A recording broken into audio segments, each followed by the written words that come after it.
வக்பு திருத்த மசோதாவை நாடாளுமன்றம் ஏற்றுக்கொண்டுள்ளது. மக்களவையில் ஏற்கனவே நிறைவேற்றப்பட்ட இந்த மசோதாவுக்கு மாநிலங்களவையும் ஒப்புதல் அளித்துள்ளது. மக்களவையில் நிறைவேற்றப்பட்ட வக்பு வாரிய சட்ட மசோதா நேற்று மாநிலங்களவையில் தாக்கல் செய்யப்பட்டது.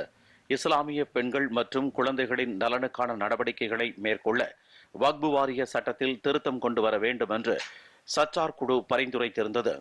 மசோதாவை தாக்கல் செய்த மத்திய சிறுபான்மையினர் நலத்துறை மற்றும் நாடாளுமன்ற விவகாரங்கள் துறை அமைச்சர் கிரண் ரிஜிஜு இந்த சச்சார் குழுவின் பரிந்துரைகளை சுட்டிக்காட்டினார்.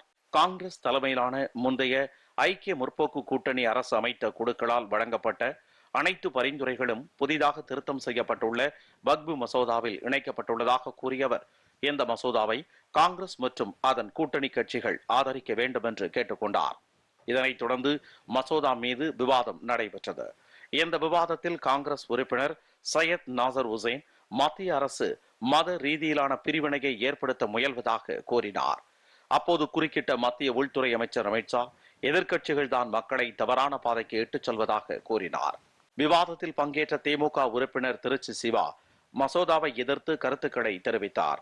முன்னாள் பிரதமரும் மதசார்பற்ற ஜனதா தள கட்சி தலைவருமான HD தேவகவுடா இந்த மசோதாவை கொண்டு வந்ததற்காக பிரதமரை பாராட்டினார். அதிமுக உறுப்பினர் தம்பிதுரை, வக்பு வாரியங்கள் வக்பு வாரிய கவுன்சிலின் தொகுப்புக்கு மாற்றாக மத்திய அரசு இந்த மசோதாவை கொண்டு வந்துள்ளது என தெரிவித்தார். மேலும் பல்வேறு கட்சிகளின் உறுப்பினர்கள் விவாதத்தில் கலந்து கொண்டு தங்கள் கருத்துக்களை தெரிவித்தனர். விவாதத்திற்கு பதிலளித்து பேசிய அமைச்சர் கிரண் ரிஜிஜு, இந்த மசோதாவால் கோடிக்கணக்கான ஏழை இஸ்லாமியர்கள் பயனடைவார்கள் என்றும் ஒரு இஸ்லாமியருக்கு கூட பாதிப்பு ஏற்படாது என்றும் கூறினார். வக்பு சொத்துக்களில் இந்த சட்டம் குறுக்கிடாது என்று கூறிய அவர், பிரதமர் நரேந்திர மோடி எந்த சமுதாயத்தின் மீதும் பாரபட்சம் காட்டாதவர் என்றும் அனைவரும் இணைவோம் அனைவரும் உயர்வோம் என்ற தொலைநோக்கு பார்வை கொண்டவர் என்றும் தெரிவித்தார்.